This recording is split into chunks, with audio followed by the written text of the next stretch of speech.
Okay, so let's open the budget hearing, public hearing for Hood River Valley Parks and Recreation District for our 2021-22 budget. And we should first start by consider any public testimony. Do we have anybody from the public that would like to provide testimony? There is no one from the public that signed up in advance. I am looking right now for my screen to see if there is any participants. There is no one on the line right now, and no one signed up in advance. So if you'd like to go ahead and close the budget hearing, then we can move on with the regular meeting. All right, so please let the record reflect that we had no public testimony, and we'll go ahead and close the public hearing and proceed to our regular meeting. So welcome to our regular district board meeting. And are there any comments from the general public? There is no one on the line except for the panelists. And so right now we have no comments from the general public. Okay. All right, well, since we have no comments from the general public and no one from the general public in attendance, let's review the minutes. Has everyone had an opportunity to review the minutes? Yes. Great. I move that we accept the minutes as written. Do I have a second? I second. Great. Since we do have a quorum with the three of us, I guess all in favor say aye. Aye. Aye. Unanimously passes. The minutes are adopted. Great. All right, let's move on to new business. Is Monica with us? Monica is not with us this evening, so I will go ahead and lead this part. Okay. And so we just went through the budget hearing, but now we need to adopt the resolution to approve the fiscal year 2021-22 HRV PRD budget. Okay. Can I get a motion to approve resolution 2021 and approve the fiscal year 2021-22 budget? I move both. I'll second it. Thank you. All in favor? Aye. Aye. Aye. I guess I should have asked for any discussion, but I assume there wasn't any further discussion. Okay, then motion passes. And we'll go back to the, sorry, I gotta flip back to my agenda. If there's no more there, we'll review the second resolution. Resolution 2021 number 3 regarding the SDC rate. Do we have any discussion about this?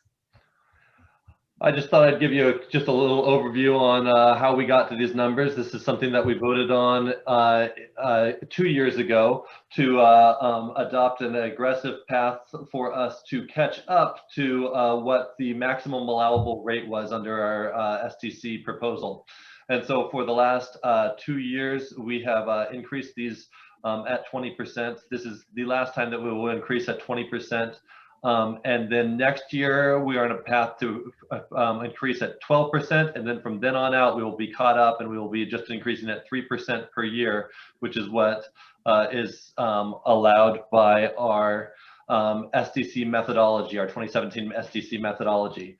So given that we have discussed this multiple times and the same board has advised me to move forward with this strategy, I put together the SDC rates in line with the previous board direction. And so those SDC rates are in your packet and the resolution. Can you go back one screen real fast, just because I think it looks like the red box is highlighting 21-22. So that is this year. Yep. That'll be July to, okay, we're increasing 12% and then the next year it goes to 3. Got it. Okay. It's actually increasing 20%. The way that the spreadsheet's a little misleading, but it is, we increased this last year's by 20%, and that's where the number is. I'm sorry, those columns don't line up, but we are increasing 20% this year. So this is the 20 that affects these numbers. Oh, I see. Yeah. All right, so the rate for 2021, 22 is 6,077, or is it? Correct. So, Okay. so this is the current rate right now, 6,077 for a single family unit, which is up from last year was 5,064. Okay. Mike or Glenna, do you guys have anything you want to discuss about this? I move that we accept resolution 2021, number 3, to approve our SDC rates for 21, 22.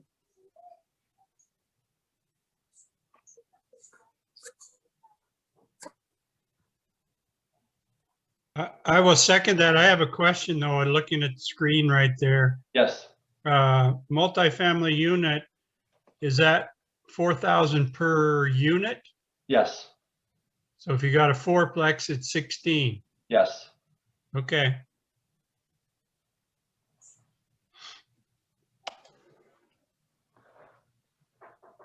All right, we've got that second stands. Okay, all in favor of approving this resolution? Hi, Nan. Hi, and I. Hi and I, okay. I don't even know what it is. Aye. All Hi, right. y'all.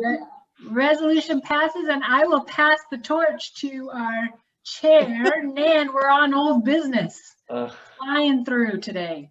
Okay. Oh my gosh, that's number 4. Yay Yeah. for you. Moving right along. Okay, so did we talk about the rate ordinance? Is that? That's what we're on now. Okay. Okay, so at the last board meeting, we went over the rate proposal for the next fiscal year. And you all asked me to go back to the drawing board to see a little bit more of a cost savings on the family summer pass. So, so I went back to that drawing board, and I wanted to kind of show you a comparison between what the last proposal looked like versus what this new proposal will look like. So on this first screen, we had it going a family of 3 all the way to a family of 7. And in that column, the blue is in-district rates, the green is out-of-district rates. And the first column on the left shows you what it would cost full price. And the way that I determined the summer family pass was based on people visiting the pool at least twice a week and having at least one adult as part of that family unit. And then the other rules that would apply is that they're supposed to all live in the same household. So that's how those numbers were derived. So you see that full cost amount on the left, the original proposal from last time we reviewed this last month on the right-hand side, and what that in the middle is the percent savings. So you all asked me to go back to the drawing board and just see if we could offer a little bit more of a cost savings on that. So it was 2 to 12% roughly. So for this proposal, one of the things that we did, I talked to Monica a little bit about this, is what she suggested was just stop at the family of 6 and then just make that a family of 6 or more. And she's like, you know, some people are really going to need it. There might be some people who, you know, work the system a little bit, and, you know, you just have to kind of go someplace in between. And so, so for this recommendation, we're going up to a family of 6, and then any other additional family members, it'll just be lumped into a family of 6 or more. So you see it's still the same of what a full charge would have cost. And you can see on the bottom left hand of the screen, these are the proposed general admission rates, and that's where we're getting these full charge amounts from. And then the cost savings for a family of 3 would start at roughly 11% and increase to about 34% in savings. So is this 3 months, Marcy? It is. It's based on, so the official dates would be the day that school gets out through Labor Day, right, the day right before school starts. But it assumes an 11-week summer vacation. You know, sometimes based on Labor Day might be 12 weeks. So, you know, it just kind of depends on the season. But I based it off of 11 full weeks because that's typically where we are. Marcy, thank you for revising this. I think it looks really attractive. If I had a large family, like, I think it looks worth it and tempting. Yeah. You know what I mean? It's a Mhm. great value. I might suggest, and I talked to Marcy about this one, is tossing out some sort of a limit on the amount, just so we might get a couple people that try and push it a little bit, but so if we did like a limit 10 or something like that, so we don't get the person that comes in and says, I've got 18 people in my family, and really pushes it. And it's more to kind of help the front desk from getting into a big argument with someone that's claiming to bring the whole neighborhood and claiming they're all family. So we could Yeah. put a limit at you know, whatever number we want, but to have, because I'd like to say that we haven't seen that before, but we have. We've seen people come in and say that they're all family members and try and sneak in a huge group of people. Please. Okay. Okay, that's totally fine. That sounds reasonable. Okay. And so then just a couple of other things just to kind of keep in mind. So, and Mark, you could move to the next slide. Yeah. So this is where we are in May. So assuming that everything else in the rate ordinance that I gave to you last month, you're feeling good about, what we would do this month is go to our user groups, go to the public and say, here is what we are thinking for the next fiscal year. And again, with our rate ordinance, if you'll remember, we have to go through two readings in order for it to be approved. And so then that potential approval date would be in July at the beginning of our next fiscal year, but those rates wouldn't be set in place until after we go through shutdown. It's kind of hard to change the rates, and this is what we've done, you know, in the years in the past. In the middle of summer, it would just kind of cause a lot of hectic and a lot of misunderstanding, I think, from the public to do it then, and it's better when we go through a closure and do it then. So these summer family rates that I just gave to you wouldn't take effect until next summer. So I think that that's an important consideration to take into account. Does that make sense?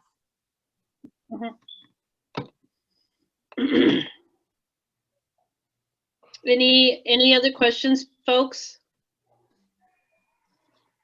No. Mm-mm. And so then one of the other things that Mark and I also talked about is, you know, this has typically been the timing for our rate ordinance to kind of get it set up so that it's approved at the beginning of the next fiscal year. And I think it was brought up at the last meeting that, you know, hey, maybe we need to do this a little bit earlier. So we're happy to go over these numbers and these ideas, you know, maybe in like January or so, to like let you get some ideas about what's in store, so that when we actually do go through the budget process, you have all of that forward information first, and then, you know, like when the budget comes around, it all makes sense. Does that sound like something you would be interested in doing? Okay, perfect. We'll plan for that for next year. Thank you. Okay, we don't need to move on that or anything. We're ready to talk about our Reformation. Sounds like a big religious movement, but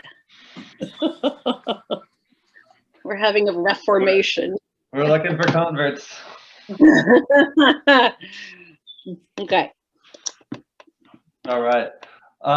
So you guys probably remember this. The dates have been changed, and and we don't have exact dates on here. So Ruben and I sat down to put the exact dates to some of these, and the dates for next year's election, besides the actual day of the election, have not been released yet. So we're still working on it, but this is pretty darn close to what we are looking at. So we are, in fact, there was an election yesterday, so we are like exactly a year out from election day for this. And so that year is going to go by real fast as we're doing all this. So we need to kind of have this stuff in line here. So,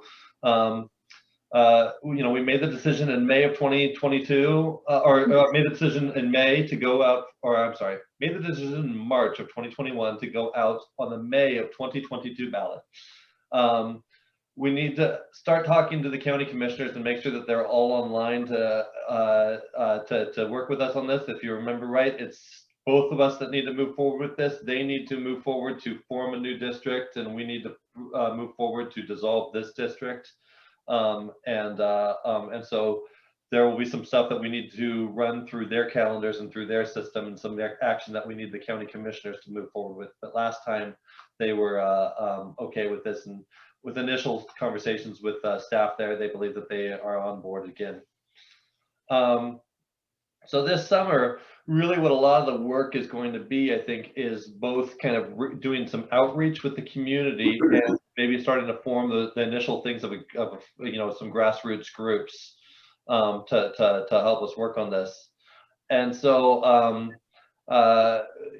we've talked lots of times about a Friends of group, Friends of Parks and Recreation, or of Parks, and that's a thing that hasn't grabbed a lot of traction. I'm wondering if this year we can get some action behind that and get some board members that are willing to volunteer to be on a committee to help with that. We've also talked about forming a political campaign, and I wanted to get a little bit of feedback from you guys tonight on whether we want to keep that kind of local and kind of the same way the school district has done it when they run their levies and such, or if we want to reach out and try and get some professional political help on this. Of course, that money cannot come from the district. We would need to have a political group raise money to hire that, or we can try and keep it local and work on that. And then the other thing I think that we need to work on this summer is to do some outreach with identifying ballot items and what sorts of things what thresholds people have for taxes, and what sort of things that they would like to see. And so far we've asked lots of times, and people are interested in a larger pool. They're interested in trails, maybe pool/community center, but that information is now a year or two old, and there's been a pandemic in between. So what are those things still things that we're looking at here, and what's the political climate of the community?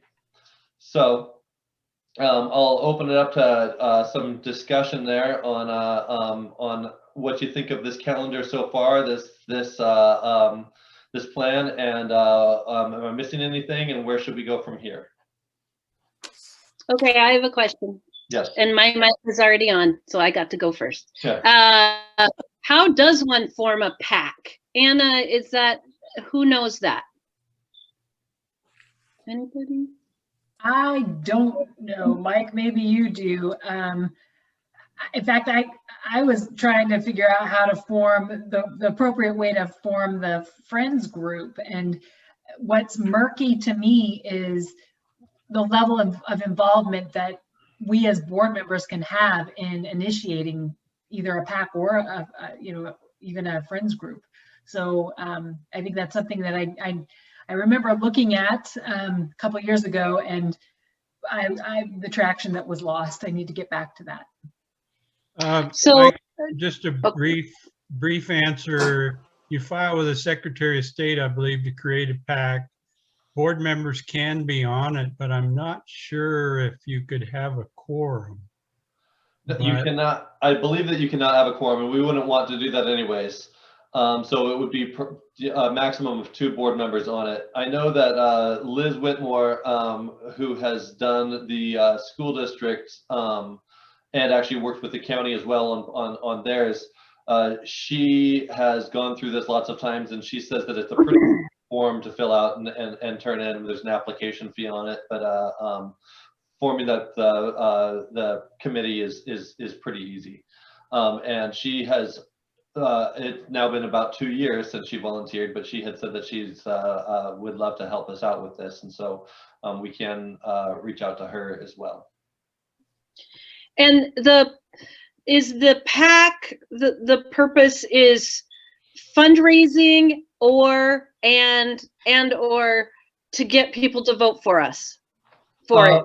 Kind of both, but the fundraising is for the campaign, not for the parks. That's what kind of the difference between the Friends Of group and the PAC. They're two different groups. And the reason, the Friends Of group, the reason that I brought them up as well is I really do believe that it's important to have this grassroots group that's doing this stuff.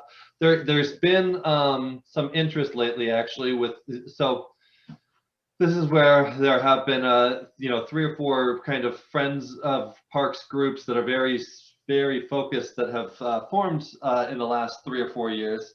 I've talked to multiple people from multiple of these groups, and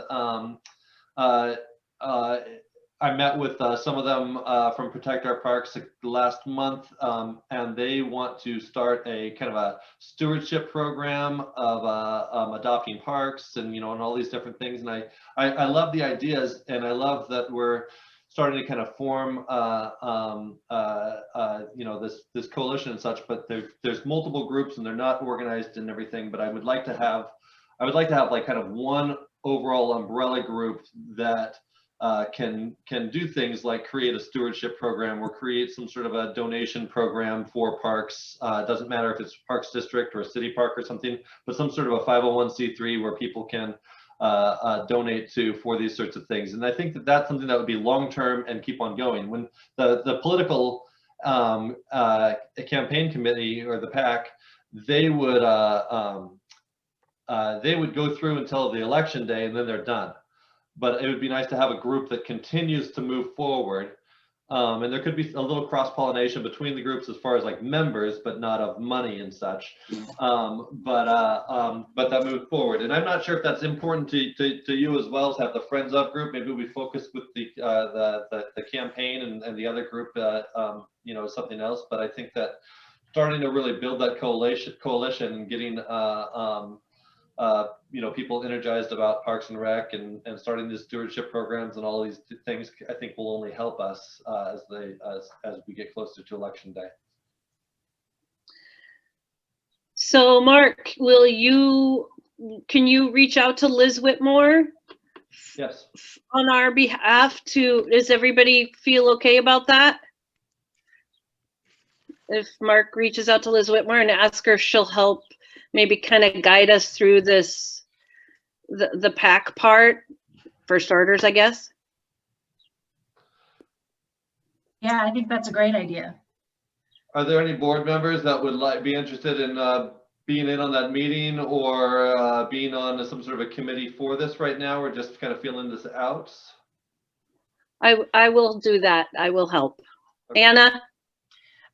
If it's going to be one or the other, I think I would rather pick up the torch on the Friends Of group. I mean, I'd love to do both, because I think that the PAC is really, really important.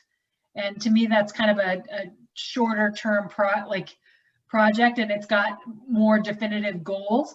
But I think that the Friends Of group is really important too. So, I don't know, Glenna and Mike, are you available and willing to participate? Do you have a preference?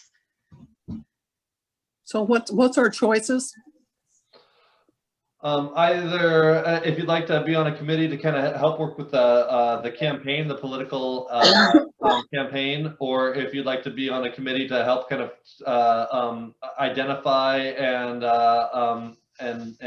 be a part of the kind of a Friends Of group that's kind of more of a long-term thing of a Friends of Parks or a Parks Foundation, if you will. I'd rather help with the campaign. Okay. I think there's going to be some cross-pollination for sure, because we want to have similar messaging. Yep. Just we want to keep the funds separate, right? Right. Yeah, when we're done with the campaign, we're just going to send all those people right to a Friends Of meeting. Yeah. because those are our friends. Yes. Yeah, I'll consider being on the Friends of the Park group and work with that. Great. All right. Cool. This is great. Actually, I can be on both. I don't care. Okay. So would our roles of like going with, the friends group or the pack group, like, should we start brainstorming, consider other folks that might be able to start up a committee and help us with that? And then, start doing a little bit of research? Is that kind of the next steps from there? Yeah, I think that's a good idea. And I think we have some lists too. People over the years, people keep on writing us and saying, hey, I want to get involved. I'm interested in this. And we've been kind of keeping a little spreadsheet off to the side of these people. And so we could also help with, putting out some sort of a kind of a group email of saying, here's our options for being able to help out. This is kind of our tentative plans right now, but help us shape the future. Something along those lines to try and get some action around it, and then try and maybe, I think we're kind of headed back toward being able to have in-person meetings again, especially if we have them outdoors in our parks and such, and be able to have like some informational meetings for this and go from there. Are you allowed to participate in these, and to what degree? Yes, I'm allowed to. Especially on the Friends Up group, I think that most Friends Up groups have the district director and at least one board member as non-voting members, and so you attend the meetings and you're there for informational stuff. The PAC will need to get a little bit more direction from Ruben, and Ruben is joining the call sometime in the next.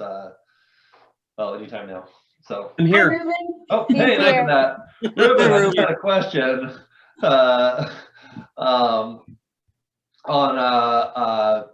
on my involvement with some sort of a PAC if we're going for a campaign.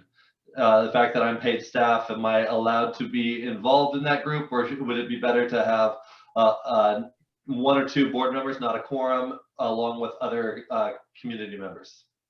Mm-hmm. Interesting dichotomy with you on there. I mean, we can't order you as an employee to participate in political involvement in one way or another. But if you were on it on your own, then that would be different. I think it would be tough though to draw that line as to where you need to be, whether you're on your own or doing it as part of your job. Well, and that worries me. Yeah. I've always said I'm not allowed to drink on the job, so if we have the meetings in a bar, then it's definitely on my own personal time. Mm-hmm. So I'll second that motion. I think that sounds good. But I hear your caution, Ruben, and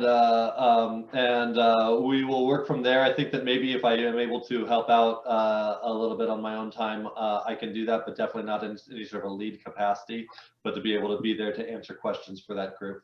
well, I mean, my understanding is what you as an organization, we can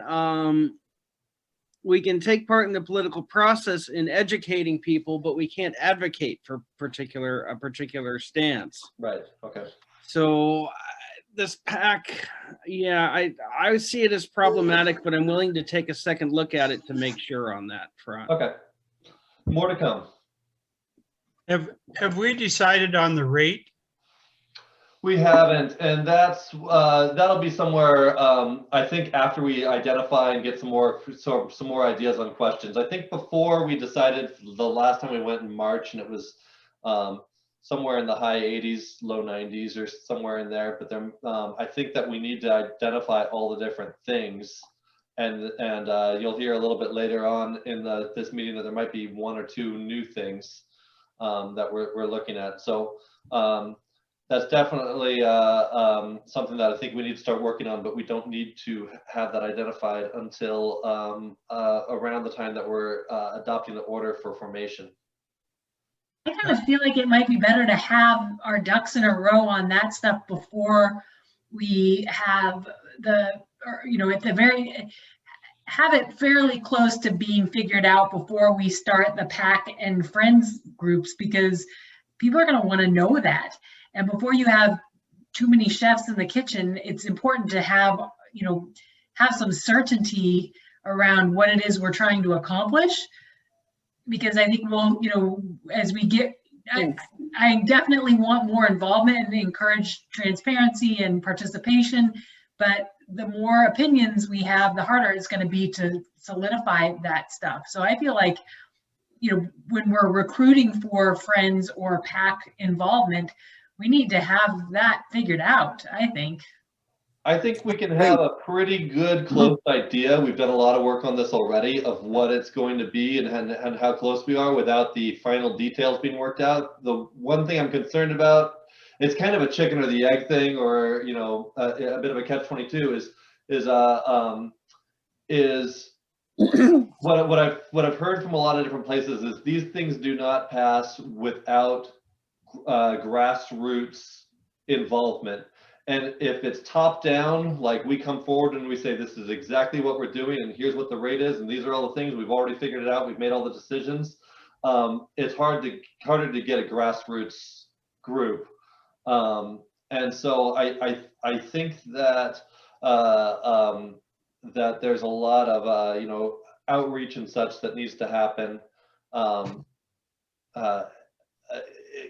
alongside of that. Now I totally understand that if we could spend all summer if we get too many people involved trying to argue over what all should be in the package. So I see your point, Anna. I almost feel like go ahead, Glenna. Do we have a copy of this timeline? I'd sure like to have that. I will get that to you after this meeting. Okay, thank you. The timeline will, of course, get some be kind of fluid and moving, and we'll get some hard dates on it when the new calendar gets released. That is not out yet, but I can get you this copy right now. I'm going to respectfully disagree with Anna. Dare you? Yeah, I dare to. I think Mark has a point. I think we have to have some group, whether we call it a stakeholder group or the basic, what do you want to call it, the organizing group of Friends of the Parks, or some basic group that really is solidly behind something. And I think they need to help create it. And how that takes place, I don't know, but I think we need 20 or 30 people in the community that are totally committed to this, that think what we're doing is right on track. And I think if we don't have that, I mean, just for a start, that we're going to be in real trouble. And I think they have to, I think they're the ones with us that have to set the number and the size of the project. And if the Friends group, the small organizing group of the Friends, if you want to call it that, are committed to a certain level, then I think we have a place to start. The other thing I wanted to mention, Mark, is so we just recently, a few minutes ago, set our SDC rates. Mm-hmm. Those become effective the new fiscal year? Yes. Well, I suspect that when those new rates hit, and people start paying them, that there's going to be some comments. And I wonder how that's going to mesh with our plan to do this project. And I think we need to be prepared for what our message is around that. I agree with everything that Mike is saying. I would like to know, though, where we're looking to be an advocate, do we want these people to just be for the pool, or do we want them to be for the reformation of the dissolution of the district? Well, Glenn, I think that they go hand in hand. We can't create the pool or the new pool without the dissolution or resolution of a new district. But I think that the pool people will be a huge driver on that. They're a very passionate group, and they've been working with us for years, and I think that they are great ones to bring on.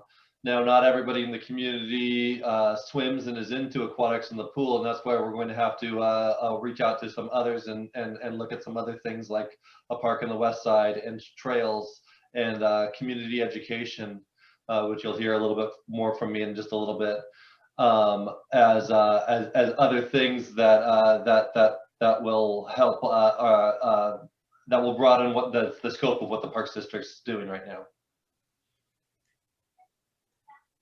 Does that answer your question, Glenna? Kinda. Okay. Kind of. So we're basically looking for people that are for the pool in one group, and the people that are for us to do the dissolution of the board, a different group. No, it's all. I think it's all the same group. I think the dissolution of the board is how we get to the new pool. And so we say we're interested in a new pool, we're interested in new trails, we're interested in a park on the west side, and our funding right now does not support that. What, 34 cents per thousand? We just simply cannot make it work. So if we want to have a new pool, and we want to expand the trail system, and we want to build a park on the west side and be able to maintain it, have the money to maintain it, the way we get there is to dissolve the district and reform the district at a higher rate, and then bond against some of that capacity in order to build the pool, and to create some of the capital to do these things. I Right, really so- agree. I agree with Mike in that we are really going to have some opposition when they find out we have raised their SDC rates. I will say that the last 2 years we have gone up, raised the rates at 20% for the last 2 years, and I have not heard anything in those last 2 years. It is mostly developers that are paying it, they see the rates fluctuate, like with the price of lumber right now, and everything that they're doing. And for a lot of the developers, especially ones, large developers that are doing a lot of this in other communities and such, this is the cost of doing business, and it's what they're normally doing with building the houses. It's not, it's sometimes where it's 45 houses a year, so it's not a lot of people in the community that are paying these things. And I am going to respectfully disagree with, oh, I don't know, Mike. I just don't think it's going to be a problem about the increase in the SDCs, because people who are buying the houses, that's not something that's at the top of their head. That's just not a huge thing on their radar. They're just going to be like, oh, the darn fees. It seems like they go up all the time. I don't think, and if they do question us about it, I'm ready to respond. And I think you guys are all ready to respond too. It's Hood River. What do you want for parks and trails and recreation? That's why we had to increase it. I have so many reasons to justify that increase. So just Well, I agree. There's definitely reasons to justify it. The only thing I see coming down the pike is, I hear it through Thrive and some other people, there's going to be a huge push as the city changes to more multi-family units.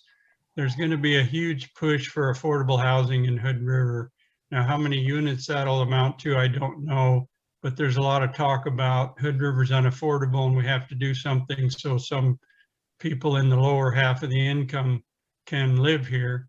And I'm not advocating or not advocating. I'm just hearing that there's going to be a pretty good push for affordable housing, and they're going to want to shave off anything they can shave off. And I see that where that really may come into play. I feel like we had a conversation about this, and I think, as a district, we have an opportunity to negotiate for some, if it were a larger affordable housing, arrangement. Don't we have the opportunity to waive our SDCs if we want to, or reduce them or negotiate them? Yeah, we don't have it in our current SDC methodology, but there is the possibility to waive it for deed restricted affordable housing. I'll also make the statement that while we're talking about affordable housing being important, that we're also talking about a lot more density. That's how they're getting to affordable housing. And when you bring in density, the need for parks is even greater. So I think that with it also, when you bring in density, the price of the land goes up when you're allowed to build more on a piece of land. So I think that it actually creates an argument that at the SDC rates, you know, in some places should be higher, and we should be collecting them in order to be able to get this green space before it's taken up with a lot of density, so that, you know, the affordable housing units that go in will have some green space around them. And I'm with Nan on this. I think that the SDCs are only going to impact developers specifically. Not a lot of them are local, and they're going to roll that right into the price of the house.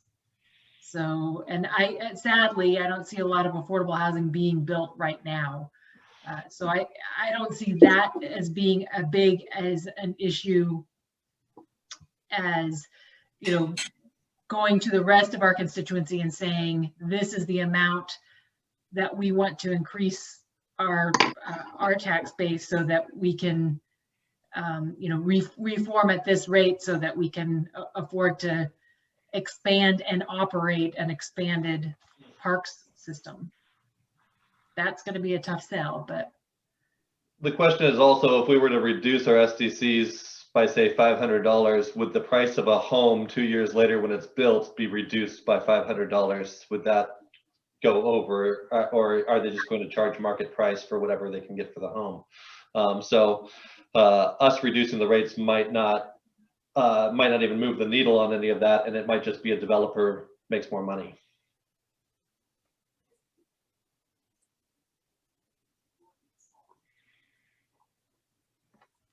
Okay. Any other questions on that?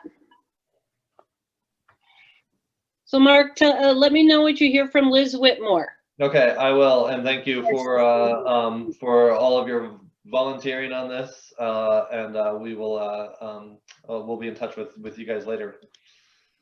Okay. All right.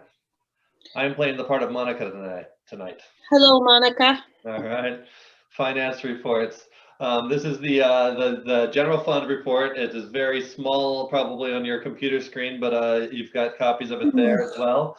Everything seems to be tracking along really nicely, especially actually in the revenue category. We're doing above projections in revenue and a little under projections in expenses. So for the year, we're not anticipating any surprises or any big budget changes, and we're going along really well right now.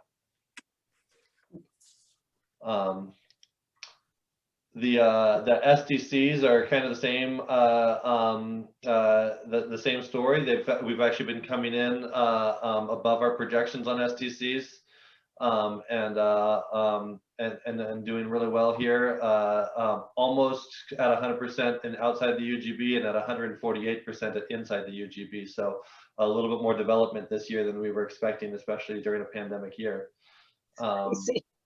So we're happy to see that. Expenses are tracking along nicely. We're very much underspending what we're bringing in right now this year in SDCs, which is great because we really need to build this fund and continue to build it.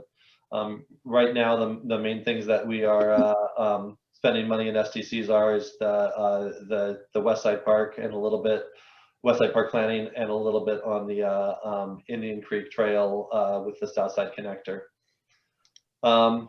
The improvement fund again has not changed all year. So this is, you know, we like to show you all three of the funds, and this one is not moving.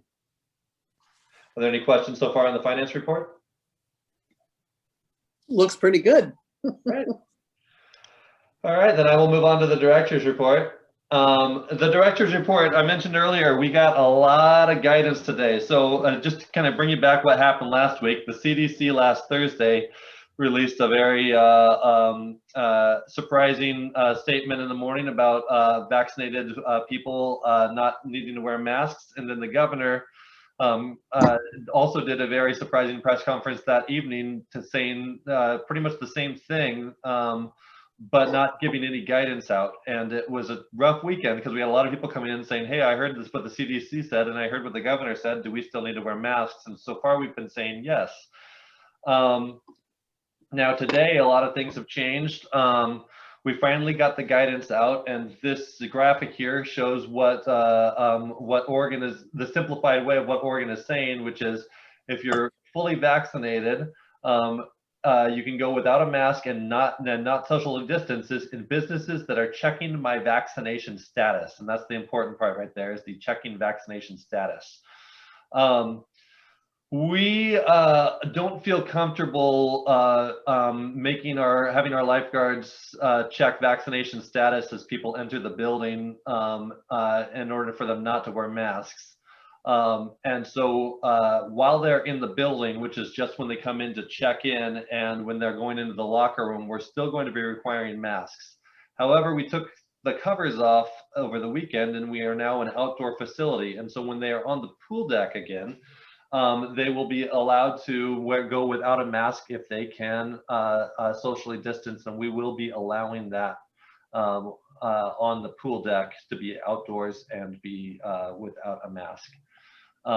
So that is some of the updates that we have been working on all day as we've been reading the guidance. The guidance, just like much of the other guidance we've seen, lots of contradictions between the different pieces of guidance coming out. There was just some new OSHA rules that got released this afternoon that actually make it look like an employee, if they are vaccinated, will not need to wear masks, and that there is no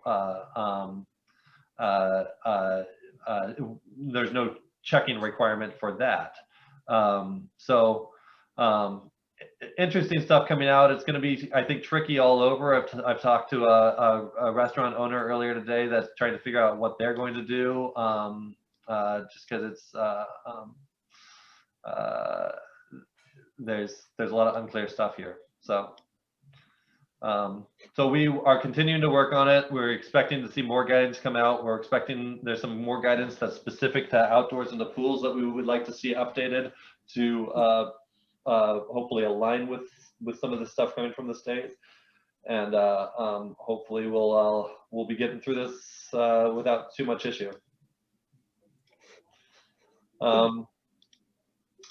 The Southside Connector trail was approved, fully approved as of last week. They approved it in mid-April, but we had to wait for a 15-day waiting period. So this is a long time coming. We've been working on this for about 3 years. We're not finished yet. We still need to build the trail, but to be able to have a scenic area permit approved and all the planning and everything ready is great. Of course, it gets approved right at the beginning of summer during our busiest time of year, so we don't have a lot of time to work on this right now, but we're and there's still a few hoops that we need to jump through before we are allowed to put a shovel in the ground, but we're hoping probably late summer and through the fall to be building this trail and to have it complete by the end of the calendar year. The Golden Eagle Bike Park area, this is a gorgeous picture. I wish it looked like this today. Everything's growing so much out there that there's lots of weeds and other things kind of coming up. So we met with the HRATs last week and talked to them about some of their responsibilities. If you remember right, this was a partnership with the HRATs where they were in charge of maintenance of it.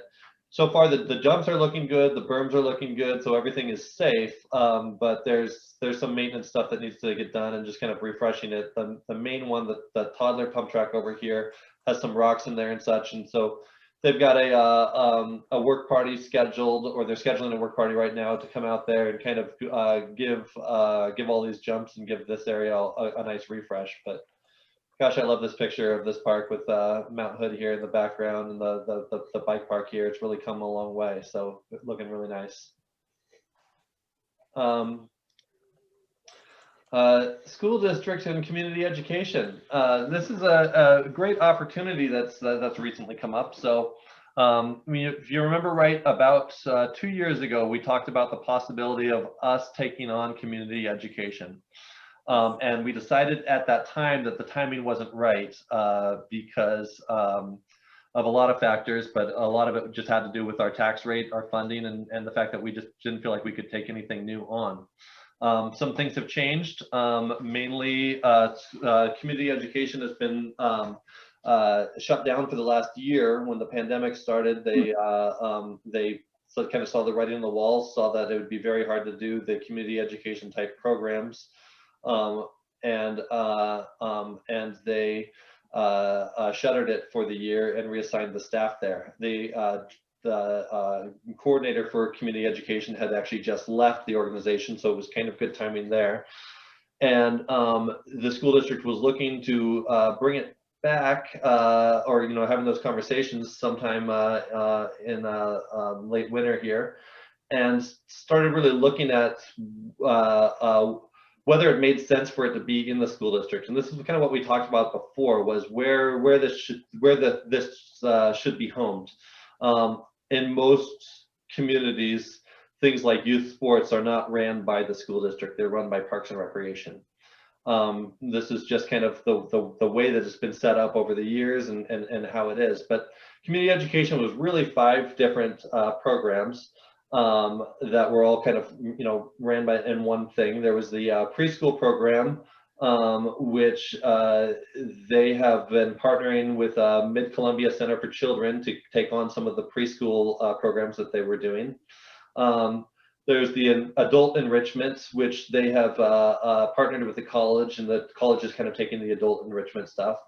There was the prime time after school program, and they are going to keep that within the school district and maybe outsource it to some sort of a nonprofit. They're still talking about exactly how they do that. They're not quite sure.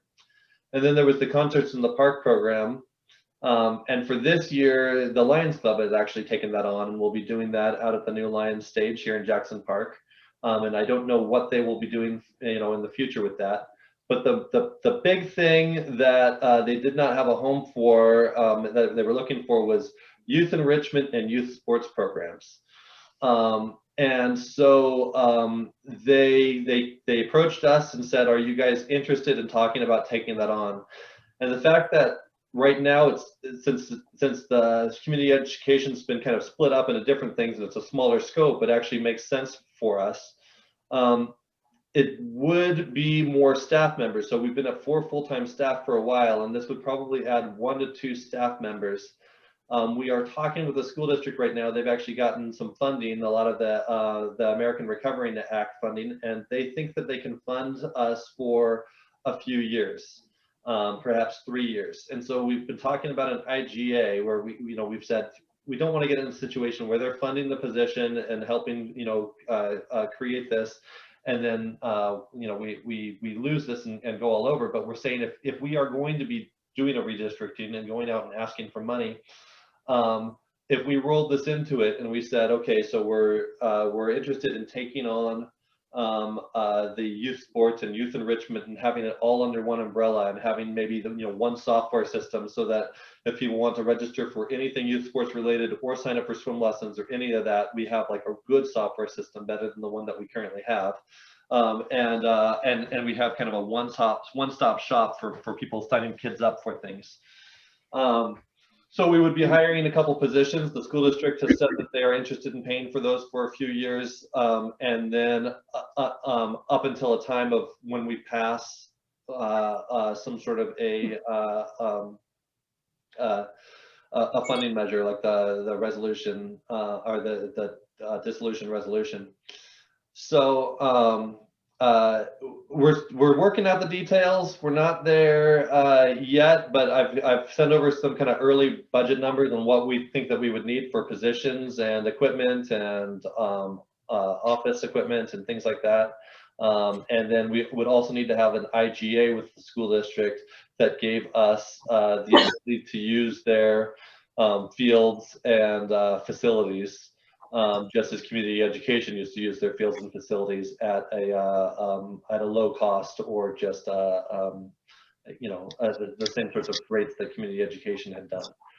So I just thought I would ask the board how you feel about this and kind of what your thoughts are on it.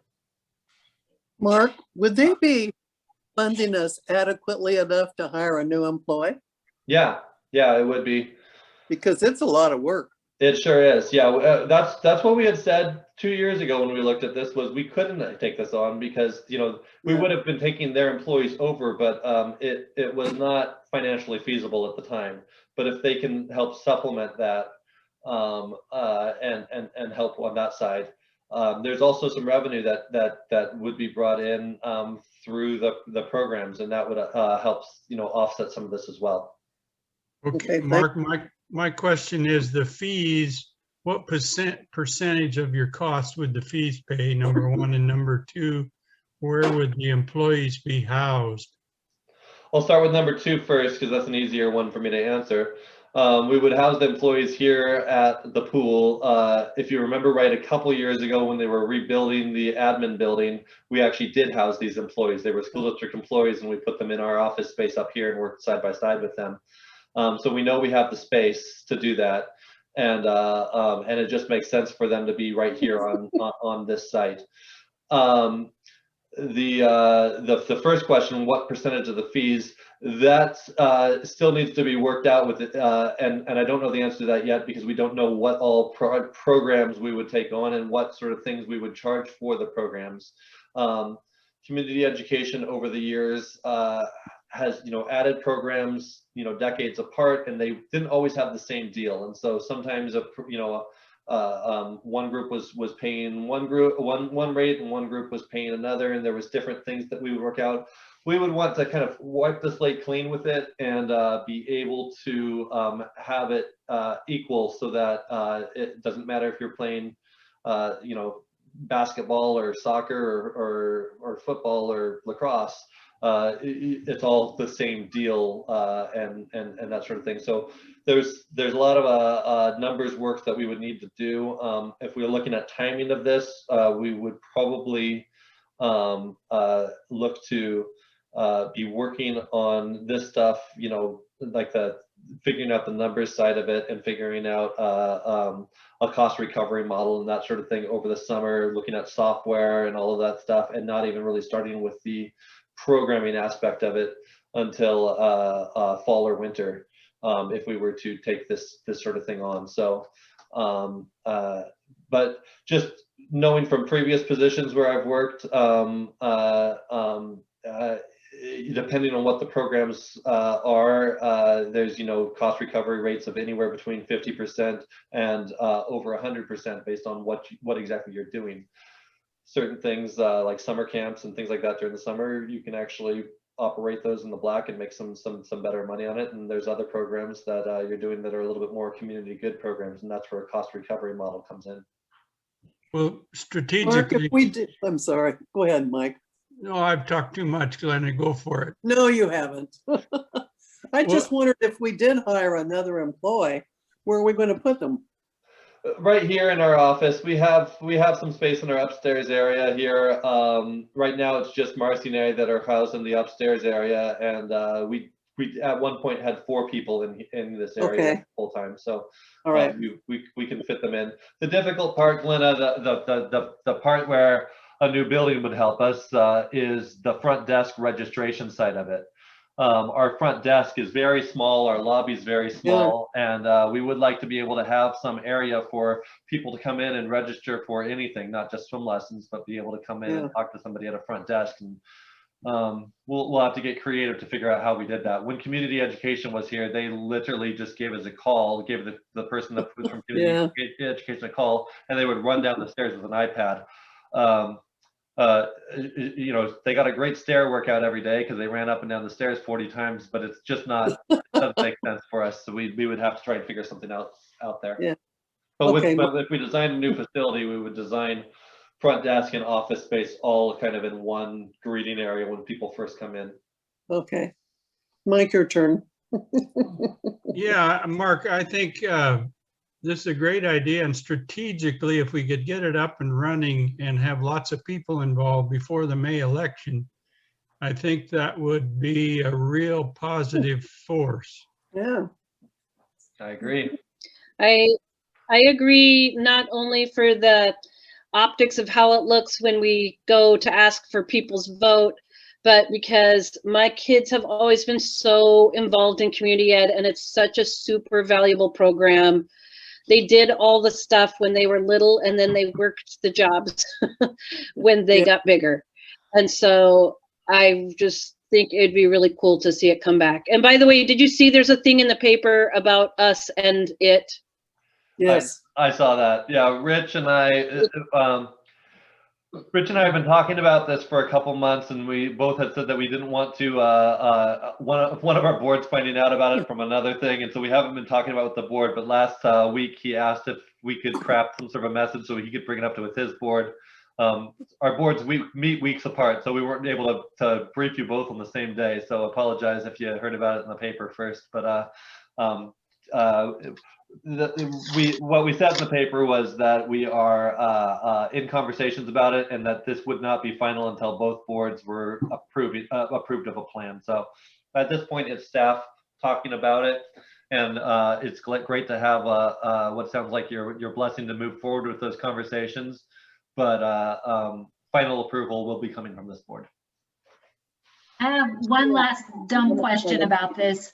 I definitely am in support of it also. I think that we should be a true parks and recreation district. So I think that it sounds great, and I want to see what comes of it. But what's the difference between youth sports and youth enrichment? What's the enrichment side? Great question. So youth sports is things like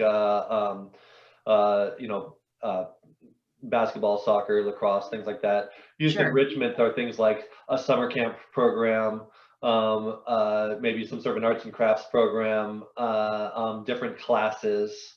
So one of them is more kind of set up as like a league sort of thing, and set up, they're using the fields and things like that. And then the other one is more set up as programmatic. So they're more programs.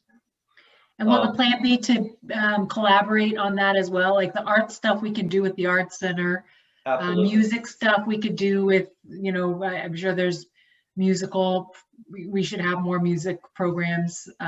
There's very little that I think that we would do ourselves. Most of it is going to be going out and finding the experts that already do this and bring them in under our umbrella for registration and things. And what we could do is we could set up lots of different kind of tiers. We don't want to make it too complicated, but we could just set up different tiers where we could even go out to groups that aren't affiliated with community education, a gymnastics studio or a dance studio or different things like that that are doing youth programs, and say, hey, would you like to be in our catalog and be in our computer system for registration, and charge them a very nominal fee on that, where they're running their own program, they're carrying their own insurance, they're doing all these things. But that way, when someone goes to just, says like, hey, I've got a 5-year-old kid that I need to get them in a program, they can go to our computer system, registration system, log in, put in, the filters of I've got a kid this age and they're available on these dates, and see what all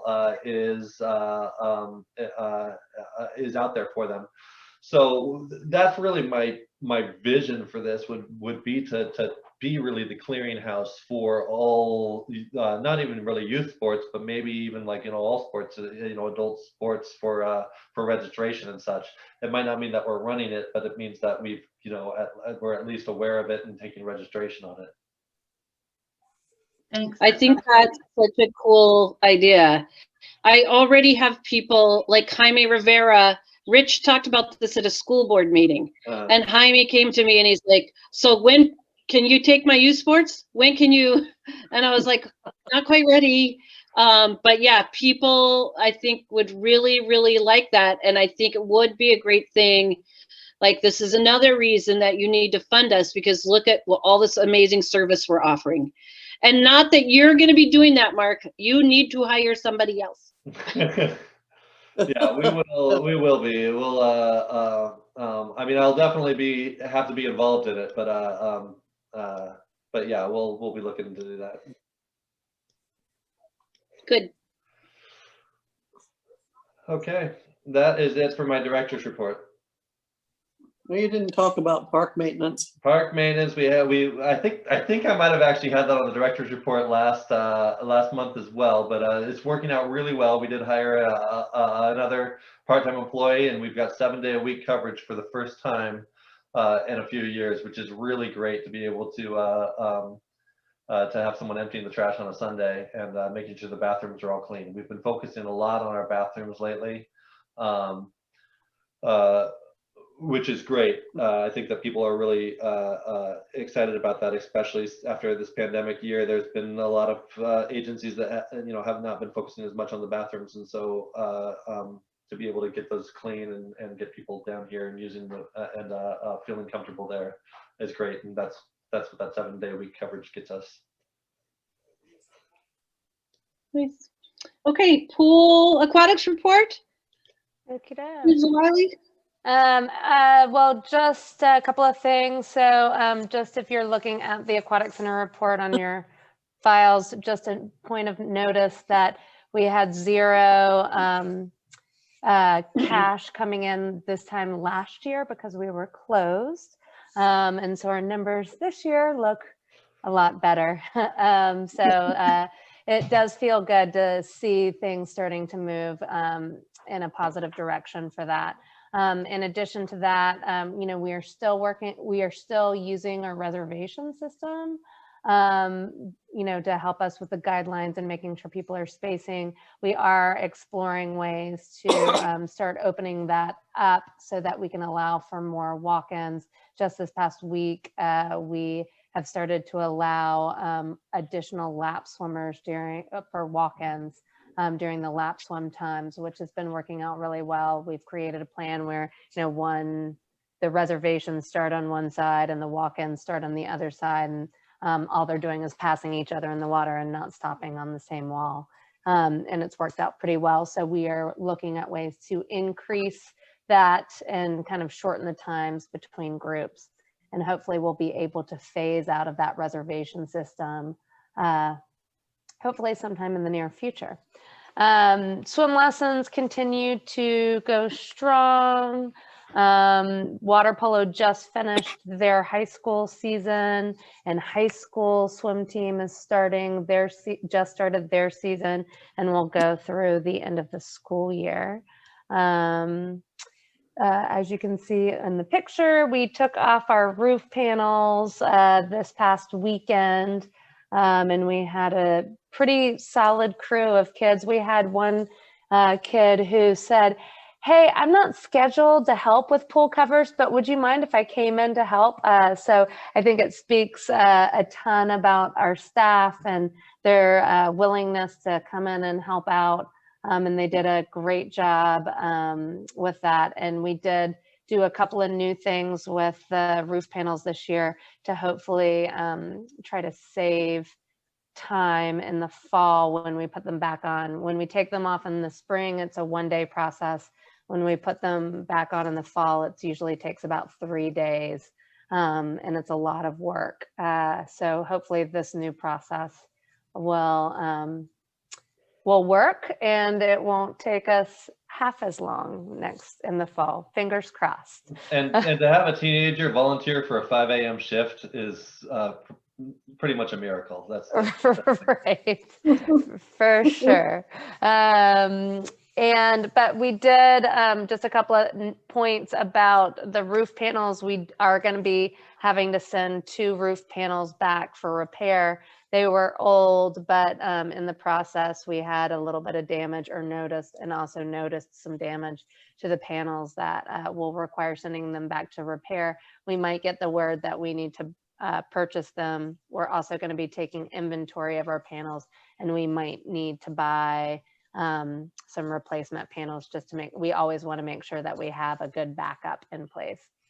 And those roof panels run approximately $6,000 to $7,000 a piece, and the repair is less, but shipping them back costs quite a bit of money. So there's some cost considerations there, that's for sure. So it's windy. The wind has picked up, in case you all haven't felt it. And the repair job on the west wall, and this is on the lower half of the wall. You can see the big tube in these pictures, and this is from the tube down. So that repair job split open. It was held together. It was basically one big piece, and then it wrapped around the tube, and then they heat sealed it with Velcro, and that heat seal came unglued. And so we still have the old wall that's still in place, but it's, you know, definitely not in good shape. So so we're working on a plan to get that repaired. Mark has lots of good ideas for what we're going to do. And our new maintenance manager, Mike Parziali, is, I think, up for the challenge. So stay tuned for more details. Hopefully fixed the next time we talk. And that's it for me, unless you have questions. Okay. Everybody good on aquatics? Thank you, Marcy. So I believe we are going to move into executive session. We are. What do I need?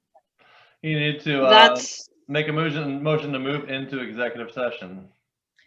I will make a motion that we move into executive session. I'll second it. all in favor. Aye. Are you there, Mike? Yes. Okay.